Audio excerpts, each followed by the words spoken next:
Kajian Kitab.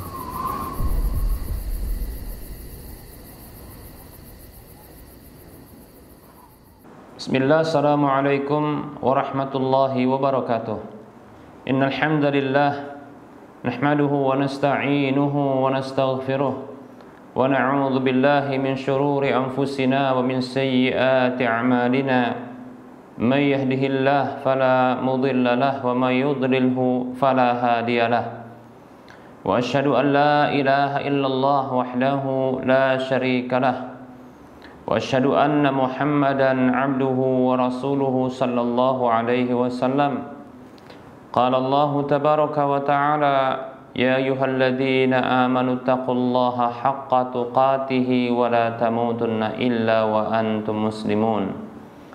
Ya ayyuhan nasu taqu rabbakumul ladzi khalaqakum min nafsin wahidah wa khalaqa minha zawjaha wa bassa minhuma rijalan katsiran wa nisaa'a wattaqullaha alladzi tasaaluna bihi wal arham innallaha kana 'alaikum raqiba.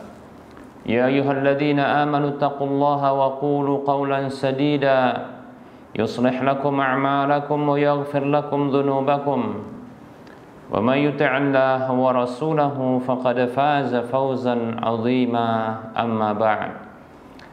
Fa inna asdaqal hadisi kitabullah wa khairal huda huda Rasulillah sallallahu alaihi wasallam wa syarrul umuri muhdatsatuha wa kullu muhdatsatin bid'ah wa kullu bid'atin dhalalah wa kullu dhalalatin finnar. Para pemirsa Rosyad TV dan para pendengar Radio Medan Mengaji serta para pemirsa media sunnah yang turut serta menyiarkan kajian ini, segala puji hanya untuk Allah. Selawat dan salam tak lupa kita ucapkan untuk Rasulullah sallallahu alaihi wasallam. Kami ucapkan syukran jazilan wa jazakumullahu khair kepada para media yang turut serta menyiarkan kajian ini. Baik para hamba Allah rahimani wa rahimakumullah, kita masih melanjutkan pembahasan kitab Minhajul Muslim di bab tentang ibadah dan di fasal tentang taharah. Dan kita juga masih akan menyelesaikan pembahasan tentang istinja dan istijmar. Yang keduanya merupakan bentuk bersuci dari kotoran yang keluar dari arah depan disebut dengan qubul, ataupun dari arah belakang disebut dengan dubur, baik itu dengan air maupun dengan selain air, dengan syarat ya suci, kemudian tidak membahayakan, dan bukan ya dengan sesuatu yang dimuliakan, seperti contohnya makanan atau air, minuman, cairan minuman, ya. Begitu juga bukan dengan ya kertas atau sesuatu yang di sana ada ayat Allah, ya, atau hadis Rasulullah sallallahu alaihi wasallam, atau nama Allah, nama Rasulullah, ya, pelajaran-pelajaran agama, ya. Begitu juga sesuatu yang termasuk yang dimuliakan ya adalah termasuk adalah makanan, ya. Demikian. Baik para hamba Allah rahimani wa rahimakumullah. Pada pertemuan yang lalu sudah kita sebutkan beberapa bentuk adab, ya, adab di dalam beristinja, atau sesuatu yang dengannya dilakukan ya istinja tersebut. Baik, berikut ini beberapa adab ya di dalam beristinja yang sebahagiannya sudah kita sebutkan ya ketika membahas tentang adab ya buang hajat. Baik para hamba Allah rahimani wa rahmakumullah, tapi tidak mengapa kita akan mengulangi sedikit. Yang pertama ya tidak beristinja dengan tangan kanan, yaitu membersihkan dengan tangan kanan, atau tidak menyentuh kemaluan dengan tangan kanan. Itu dihindari, karena ini termasuk ya adab Perlu diketahui bahwasanya tangan kanan ya adalah tangan yang digunakan untuk hal-hal yang baik, yang bersih. Ya, seperti ketika kita makan, kita menyentuh dengan tangan kanan, mengambil dengan tangan kanan. Demikian ya. Berinteraksi dengan orang juga dengan tangan kanan. Nah, seperti itu. Ya. Begitu juga ketika berinteraksi dengan Al-Qur'an, kita mengambil dengan tangan kanan, membuka dengan tangan kanan. Nah, seperti itu. Nah, oleh karenanya, ya, tangan yang digunakan untuk berinteraksi dengan sesuatu yang kotor, yang najis, ya, maka adalah tangan yang lainnya, yaitu tangan kiri, ya. Maka jangan gunakan tangan kanan ya untuk berinteraksi dengan najis ya, atau menyentuh kemaluan yang akan mengeluarkan najis. Dalam hadis Abu Qatadah radhiyallahu anhu, ia mengatakan Rasulullah sallallahu alaihi wasallam beliau bersabda, la yumsikunna ahadukum dzakarahu bi yaminihi wa huwa yabulu wa la yatamassahu minal khala'i bi yaminihi wala yatanaffas fil ina'i. Hadis ini hadis yang dikeluarkan oleh Imam Al-Bukhari dan Imam Muslim serta yang lainnya. Rasulullah Shallallahu alaihi wasallam beliau bersabda yang artinya, janganlah salah seorang di antara kalian la yumsikanna ahadukum, janganlah salah seorang di antara kalian ya menyentuh kemaluannya dengan tangan kanannya dalam kondisi dia buang air kecil. Ya, jangan dia sentuh ya kemaluannya dengan tangan kanannya dalam kondisi dia buang air kecil, dan janganlah dia membersihkan ya setelah dari WC dengan tangan kanannya. Maksudnya sesuatu yang dia keluarkan baik itu dari jalan depan maupun dari jalan belakang, kubul dan dubur, itu jangan membersihkannya dengan tangan kanannya. Dan jangan bernafas di dalam bejana, yaitu wadah makanan atau minuman. Baik para hamba Allah rahimani wa rahimakumullah. Nah, ini adab ya, adab yang diajarkan Nabi kita Muhammad sallallahu alaihi wasallam kepada kita. Ya. Tentunya ada hikmahnya, ada fungsinya, ada kebaikannya ya. Dan dalam hadis yang lain, dan ini hadis Salman Al-Farisi yang sudah kita sebutkan pada pertemuan yang lalu ya, Salman mengatakan qala li rajulun, ada salah seorang yang laki-laki, disebutkan dalam satu hadis itu laki-laki Yahudi, dalam yang lain itu laki-laki musyrik, yang berkata kepada Salman, kepadaku kata Salman ya, inna sahibakum la yu'allimukum hatta al-khira'ah, apakah benar ya sahabat kalian, maksudnya Nabi Muhammad sallallahu alaihi wasallam itu telah ya mengajarkan kepada kalian ya segala sesuatu sampai pun buang air, terkait dengan adab buang air. Qala, maka Salman mengatakan ajal, tentu ya, tentu ya. Salman dengan bangga mengatakan tentu ya.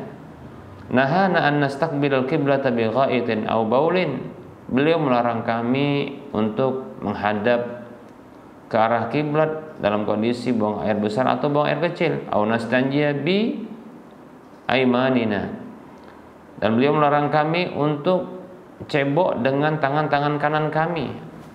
Aw naktafi bi aqalla min salasati ahjarin, dan melarang kami untuk mencukupkan diri dengan ya kurang dari 3 batu ketika cebok. Demikian ya. Baik, hadis ini hadis yang dikeluarkan oleh Imam Muslim, Abu Daud, Tirmidzi dan Nasai. Para hamba Allah rahimani wa rahimakumullah. Nah, ini adab ya. Adab ya terkait dengan istinja, cebok ya. Baik, berikutnya para hamba Allah rahimani wa rahimakumullah ya. Di antara adab cebok adalah menekan tangan ke tanah setelah istinja, atau mencucinya dengan sabun atau semisalnya Nah, ternyata ini adalah satu yang baik, ya, berdasarkan hadis dari Abu Hurairah radhiyallahu anhu. Beliau mengatakan, kana Nabiyyu sallallahu alaihi wasallam idza atal khala'a ya ataituhu bima'in fi taurin au raqwatin fastanja summa masaha yadahu 'alal ardi. Dari Abu Hurairah radhiyallahu anhu yang mengatakan, dahulu Rasulullah sallallahu alaihi wasallam apabila beliau ya datang ke WC, aku datang kepada beliau dengan membawa air dalam satu wadah, ya, wadah.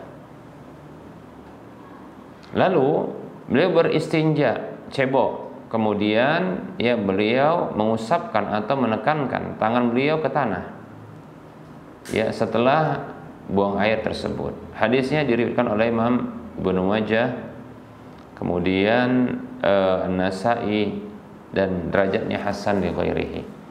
Baik para hamba Allah rahimani wa rahimakumullah. Apa fungsinya ya menggosok atau menggesekkan tangan yang baru saja, tangan kiri yang baru saja bersentuhan dengan kemaluan atau kotoran ya ketika cebok? Ketahui bahwasanya terkadang ya feses manusia itu sangat lekat, ya, sangat pekat. Dari sisi baunya demikian pula, maaf, ini dari sisi tekstur ya lengket begitu, sehingga terkadang menyisakan aroma yang tidak sedap pada tangan kiri kita yang baru saja cebok. Maka kita dianjurkan ya untuk menghilangkan aroma tersebut, bau tersebut, ya, sisa tersebut dengan menggosok-gosokkannya ke tanah. Dan ini ampuh, ini menunjukkan bahwasanya memang tanah ya ini penetral sebagai pembersih. Sebagaimana kata Nabi Shallallahu Alaihi Wasallam, ya, wa ju'ilat liyal ardu tahuran wa masjidan. Ya, dijadikan bumi itu untukku ya sebagai tahuran, alat yang bisa membersihkan, dia suci dan bisa mensucikan, membersihkan, dan sebagai masjid. Demikian ya. Begitulah bumi ini, tanah ini ya, apabila tangan kita begitu kotor, itu bisa kita gosokkan ya untuk menghilangkan ya sisa kotoran yang melekat pada tangan kita, tangan kiri kita. Dan ini ya ampuh insyaallah taala ya. Bau yang mungkin tersisa ya pada tangan kiri kita setelah yang membersihkan kotoran ya, ini dengan diinteraksikan, digosokkan ke tanah, maka ini akan menghilangkan baunya. Demikian ya para hamba Allah rahimani wa rahimakumullah.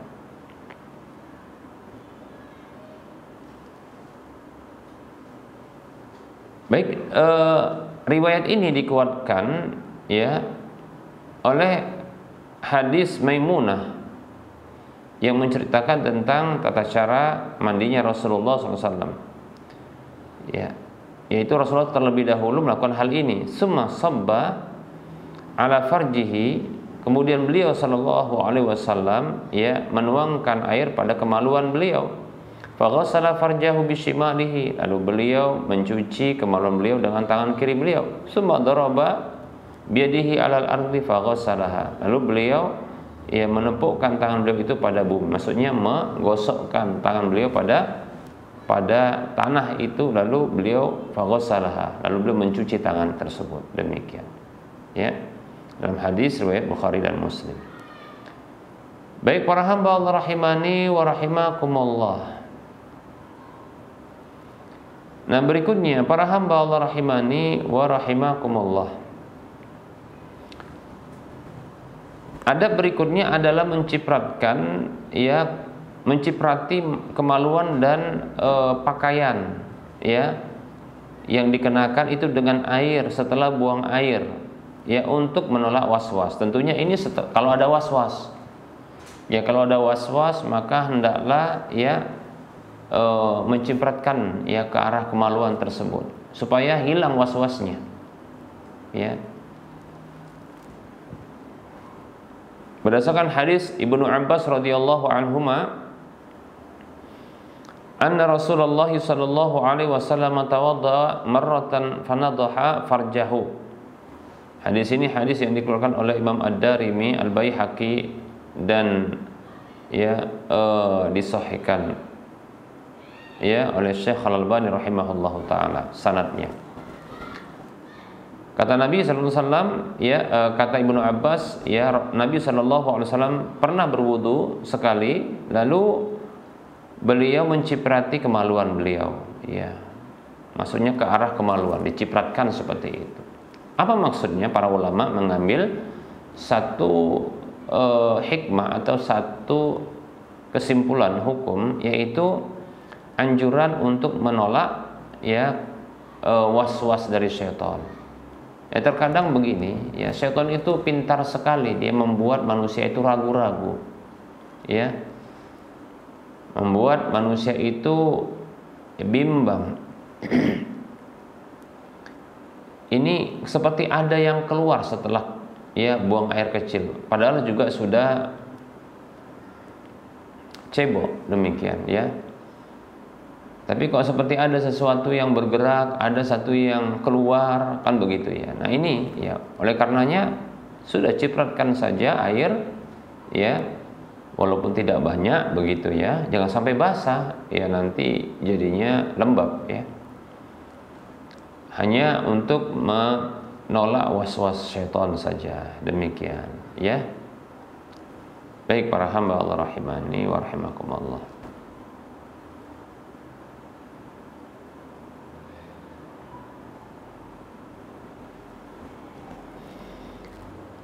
Baik, lalu bagaimana dengan orang yang mengalami salisul baul, yaitu orang yang tidak bisa mengontrol keluarnya air seni dari kemaluannya, karena mungkin satu penyakit yang dideritanya. Bisa jadi mungkin karena usia tuanya, atau ada penyakit yang dialaminya, yang dideritanya, demikian. Disamakan dengan itu adalah orang yang tidak juga bisa mengontrol duburnya untuk keluarnya feses, demikian. Seperti itu. Baik para hamba Allah rahimani wa rahimakumullah. Maka orang seperti ini tentunya akan terus mengalami keluarnya kotoran dari dua jalan tersebut atau salah satu darinya, karena penyakit yang dideritanya. Kalau para ulama menyebutkan salisul baul, yaitu orang yang keluar air seni tanpa terkontrol, demikian, tidak bisa dicegah. Baik para hamba Allah rahimani wa rahimakumullah, dan itu berlaku juga saat ini kita dapatkan orang tua atau orang yang punya penyakit tertentu tidak bisa mengontrol fesesnya, keluar terus, demikian. Nah disamakan dengan itu pula orang yang ini barangkali berlebihan juga, yaitu orang yang mengeluarkan madhi secara berlebihan, yaitu dia sering mengalami syahwat, tersentuh saja kemaluannya dengan sesuatu, apakah tangannya ataukah mungkin tergesek oleh pakaiannya dan seterusnya, sehingga mengalami ereksi begitu yaitu dia syahwat, lalu ini mengakibatkan keluarnya madhi secara berlebihan dan sering maka termasukkan seperti ini kalau memang betul-betul demikian, sering selalu. Baik para hamba Allah rahimani wa rahimakumullah, maka kewajibannya adalah ketika hendak sholat dia itu cebok membersihkan baik itu dengan air atau dengan selain air, asalkan bisa suci, bisa bersih. Cebok setiap kali hendak sholat, cebok dan berwudu setelah itu. Setelah itu berwudu. Ini setelah masuk waktu sholat dan hendak sholat. Nah jangan pedulikan setelah itu apa saja yang keluar, apa saja yang keluar. Jangan pedulikan, walaupun keluar, benar-benar keluar. setelah contohnya ini dibersihkan, setelah berwudu untuk sholat, tiba-tiba dirasakan ada yang keluar.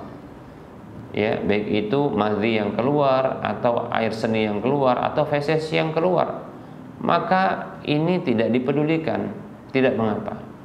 Ini adalah pendapat yang paling kuat, ya, di antara pendapat para ulama. Ada dua pendapat para ulama, ya. Pendapat yang paling kuat seperti ini, ya. Inilah pendapat Imam Abu Hanifah, Imam Syafi'i, Imam Ahmad, Imam Ishaq bin Rahuyah, Abu Saur, dan yang lainnya. Demikian, ya. Nah, orang-orang seperti ini disamakan dengan orang yang istihadah, ya, wanita istihadah, yaitu yang mengalami keluarnya darah dari kemaluannya karena penyakit. Demikian, ya. Maka Rasulullah pernah bersabda tentang orang yang seperti ini. Rasul mengatakan, innama dzalika irqun wa laysat bil haidati fa idza aqbalatil haidatu fada'i salata fa idza dhahaba ya qadruha faghsili anki dama wa salli. Demikian. Hadisnya hadis dikeluarkan oleh Imam Bukhari, Muslim, dan yang lainnya. Nabi SAW bersabda, sesungguhnya itu hanyalah darah, ya, darah yang keluar dari kapilernya, ya, bukan itu haid. Apabila tiba haid, masa haid, maka tinggalkanlah sholat, ya, yaitu seukuran haidnya, itu kadar waktu durasi haidnya. Maka apabila telah pergi atau berlalu kadar waktu dari haid tersebut, walaupun masih keluar darah, tapi ini adalah darah yang biasa, sementara kebiasaan darah haidnya sudah berlalu, ya, katakanlah biasa dia haid 7 hari, maka sudah 7 hari, maka kata Rasulullah, apabila sudah pergi atau hilang, sudah berlalu waktu seperti itu, faghsili ankid dama, ya, bersihkanlah darah itu darimu, wasalli, dan salatlah. Demikian, ya. Kemudian ada riwayat, ya, dalam Imam Bukhari disebutkan, summa tawadda'i li kulli salatin hatta yaji'a dzalikal waqtu. Kemudian berwudulah untuk setiap kali sholat. Demikian, ya. Jadi berwudu, jadi dicuci, kemudian bisa sholat. Nah, dalam hadis ini, ya, yang riwayat Bukhari ini disebutkan, ya, berwudu untuk setiap kali sholat sampai datang waktu itu lagi, yaitu waktu haid itu lagi. Demikian, ya. Baik para hamba Allah rahimani wa rahmakumullah. Jadi dibersihkan dan dibersihkan cebok, kemudian berwudu untuk setiap kali sholat. Demikian para hamba Allah rahimani wa rahmakumullah.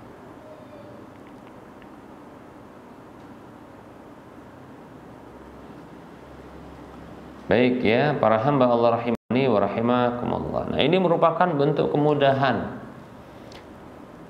Bahkan untuk orang yang sholat, untuk sholat, ya, untuk sholat dalam kondisi orang yang punya penyakit seperti ini, maka diberi dispensasi, ya, untuk menggabungkan sholat, ya, menggabungkan sholat seperti zuhur dengan asar digabungkan, maghrib dengan isya digabungkan. Demikian, ya.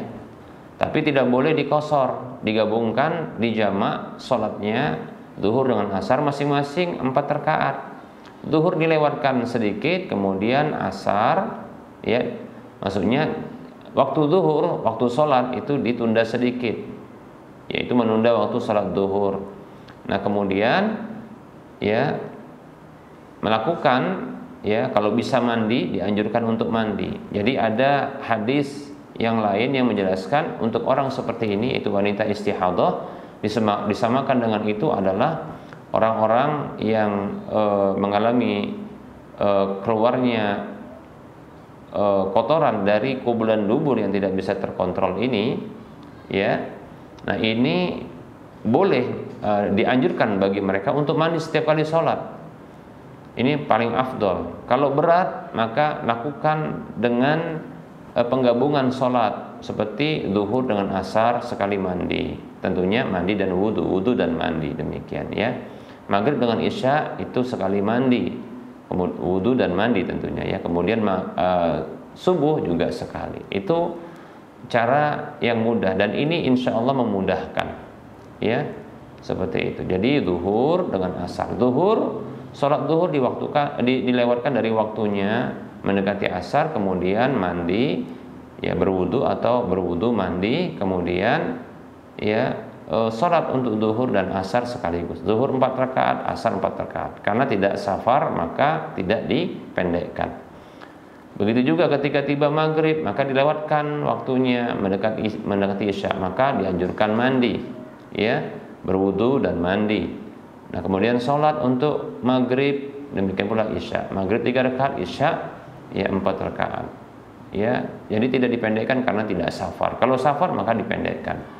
Untuk subuh maka demikian di waktunya, maka dianjurkan untuk wudu dan mandi dan wudu demikian ya. Lalu salat subuh demikian ya. Berlaku juga bagi orang yang mengalami salisul baul ya, atau ya orang yang keluar kotoran dari jalan depan maupun jalan belakang, kubur dan dubur yang tidak bisa terkontrol, maka disamakan dengan wanita yang istihadhah. Wallahu ta'ala alam. Ini merupakan bentuk kemudahan dari Allah. Yuridullahu bikumul yusra wala yuridu bikumul usra. Ya. Allah menginginkan kemudahan bagi kalian dan tidak menginginkan kesulitan bagi kalian. Demikian. Ya, surah Al-Baqarah 185. Baik para hamba Allah rahimani wa rahimakumullah. Barangkali ini materi yang bisa kita sampaikan pada pertemuan kali ini, insyaallah taala. Kita akan lanjutkan pada waktu mendatang, insyaallah ta'ala. Baik, kita buka sesi soal jawab. Berikut ini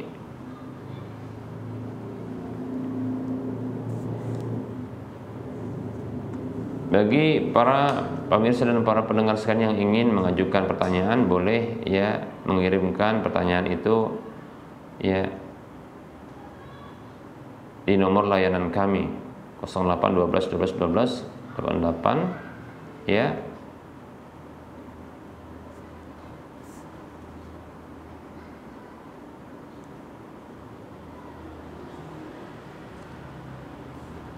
Kosong 8 12 12 12 88 34 ya. Baik. Ada pertanyaan, baik para hamba Allah rahimani wa rahimakumullah. Pertanyaan pertama.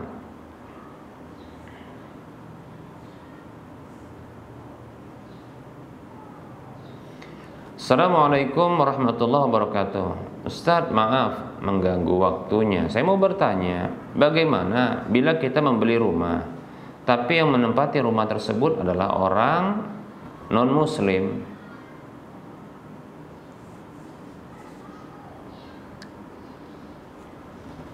Bismillah, waalaikumsalam warahmatullahi wabarakatuh. Termasuk berbuat baik ya kepada sesama manusia adalah memberikan tempat tinggal kepada mereka ya.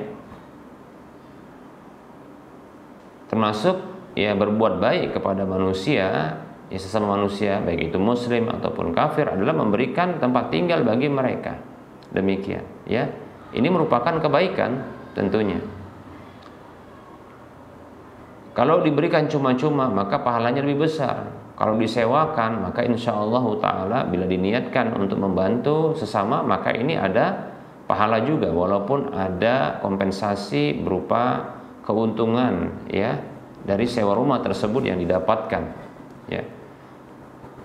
Namun dengan memberikan ya tempat tinggal yang bisa menghindarkan orang tersebut dari kepanasan dan kedinginan ya, begitu juga sebagai tempat istirahat bagi dia, maka ini merupakan kebaikan insyaallah taala ya. Demikian. Berbeda halnya apabila rumah tersebut dijadikan tempat rumah ibadah.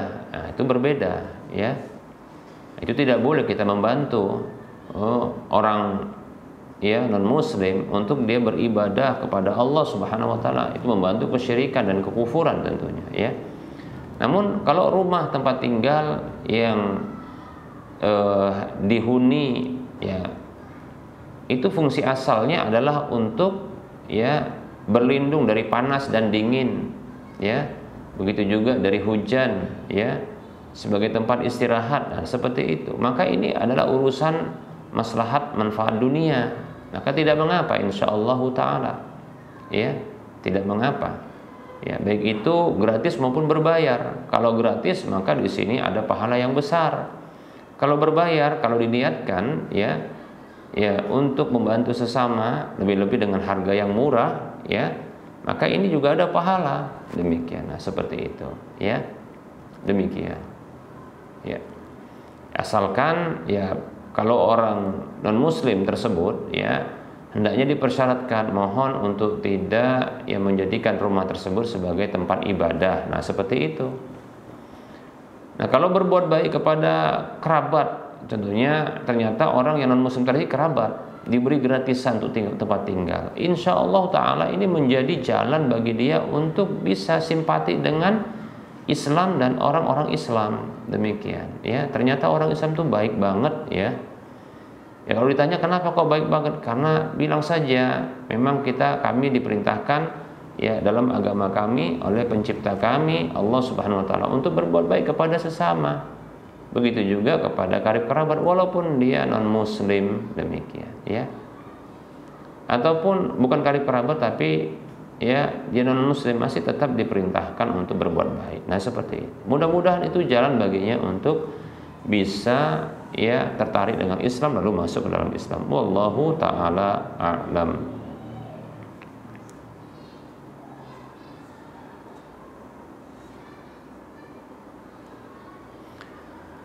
Ada pertanyaan, bismillah. Maaf Ustaz, mau bertanya, benarkah perayaan seperti Hari Guru itu perkara bid'ah? Bukankah bid'ah itu hanya dalam urusan agama, sedangkan Hari Guru merupakan perayaan nasional? Ya, bukan perayaan agama. Lantas apa benar Hari Guru itu bid'ah, ya Ustaz? Jazakumullahu khairan. Bismillah, wa anta fajazakallahu khairan. Ketahui sebagian ulama yang menyatakan, ya, bid'ahnya perayaan-perayaan, baik itu perayaan agama ataupun perayaan nasional seperti Hari Guru, Hari Ibu, ya, hari hari nasional yang lainnya. Begitu juga terkadang hari lahir, ya. Ini disebut bid'ah oleh sebagian ulama. Alasannya karena orang tersebut, orang yang melakukan perayaan itu menganggap baik perayaan itu, ya. Sementara baiknya sesuatu, ya, sehingga itu memunculkan adanya pahala. Nah, ini kan urusan agama, ya. Dan itu haruslah ditopang dengan dalil Al-Quran maupun hadis Nabi SAW. Ketika tidak ada dalil yang memerintahkan hal tersebut dan lebih-lebih direkayasa, maka inilah dia perkara baru dalam urusan agama, sehingga sebagian ulama menyatakan itu bid'ah. Demikian. Baik para hamba Allah rahimani wa rahimakumullah, andaikan pun katakanlah ini dalam urusan dunia saja, ya, bukan urusan agama, katakanlah, ya.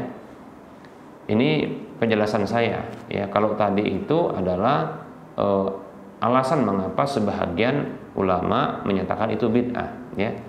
Ini penjelasan saya bahwasanya, oke lah, kita katakan bahwasanya itu tidak bid'ah, tapi ketahuilah itu kebiasaan orang kafir merayakan perayaan-perayaan yang sifatnya rutin dalam setahun, ya. Itu kebiasaan orang kafir. Demikian. Yang mereka punya maksud adalah, ya, mengenang. Ya, kalau guru itu mengenang jasa guru, ibu mengenang jasa ibu, hari ibu mengenang jasa ibu, demikian, dan seterusnya. Maka kita katakan, ya, inilah kebiasaan orang kafir yang mereka terlalu sibuk dengan dunia mereka, hidup mereka hedonisme, ya, materialistis, sehingga mereka tidak punya waktu untuk hal-hal yang baik tersebut. Lalu mereka menjadikan satu waktu ya ditentukan untuk memperingatinya. Nah, ini kebiasaan orang kafir yang tentunya buruk. Dalam Islam, kebaikan setiap orang itu diingat. Nah, seperti itu. Ibu, guru, ya, bahkan ayah, ibu, atau kita katakan guru, atau siapa saja pahlawan, itu kita ingat karena jasa-jasa mereka begitu besar demikian. Ya. Nah, memperingati ya hari-hari yang tidak ada hubungan dengan agama itu setidaknya jatuh kepada tasyabbuh bil kufar, meniru kebiasaan orang kafir. Kata Nabi SAW dalam hadis yang diriwayatkan oleh Imam Abu Daud, ya, beliau mengatakan sallallahu alaihi wasallam, man tasyabbaha biqaumin fahuwa minhum, siapa saja yang meniru satu kaum maka dia termasuk mereka. Wallahu taala a'lam. Baik para hamba Allah rahimani wa rahimakumullah, karena sudah masuk waktu sholat duhur untuk wilayah Medan dan sekitarnya, maka kita cukupkan kajian kita. Tentunya dalam penyampaian ini banyak kesalahan dan kekurangan serta kekeliruan. Kebenaran datang dari Allah Subhanahu wa taala, maka ambillah dan terimalah. Jangan lupa amalkanlah, ya. Adapun kesalahan, kekurangan dan kekeliruan itu datang dari saya pribadi yang dibisikkan syaitan, maka tinggalkanlah, abaikanlah, dan jangan lupa maafkanlah, ya. Sebelum kita mengakhiri perjumpaan ini, saya mohon maaf kepada ya, para pemirsa dan para pendengar sekalian. Saya juga mohon ampun kepada Allah Subhanahu wa taala. Kita akan menyampaikan ya kepada para pemirsa sekalian dan para pendengar sekalian bahwasanya alhamdulillah ya donasi pembebasan lahan Masjid Al-Muwahhidin sudah tertutupi dan tercukupi. Kami mengucapkan syukran jazilan wa jazakumullahu khaira. Terima kasih banyak. Semoga Allah Subhanahu wa taala membalas kebaikan kepada para donatur, ya, kaum muslimin dan siapa saja yang berinfak, ya, memberikan sebagian hartanya ya untuk terpenuhinya donasi ini. Ya, semoga Allah SWT memberkahi untuk para donatur sekalian ya di dalam waktu mereka, harta mereka dan keluarga mereka. Amin ya rabbal alamin. Dan untuk berikutnya ya kami membuka peluang kembali bagi para donatur, para pemirsa dan para pendengar sekalian untuk berdonasi. Donasi pembangunan Masjid Al-Muwahhidin. Insyaallah taala akan menyusul ya bentuk masjidnya insyaallah taala. Untuk info lanjutan bisa Anda lihat di layar kaca Anda insyaallah taala. Semoga Anda masih terus termotivasi untuk berdonasi, demikian pula untuk menuntut ilmu, dan semoga bermanfaat. Wassallallahu ala Muhammad wa ala alihi wa washabihi ajma'in. Subhanakallahumma wa bihamdika asyhadu an la ilaha illa anta astaghfiruka wa atubu ilaika walhamdulillahi rabbil alamin. Wassalamualaikum warahmatullahi wabarakatuh.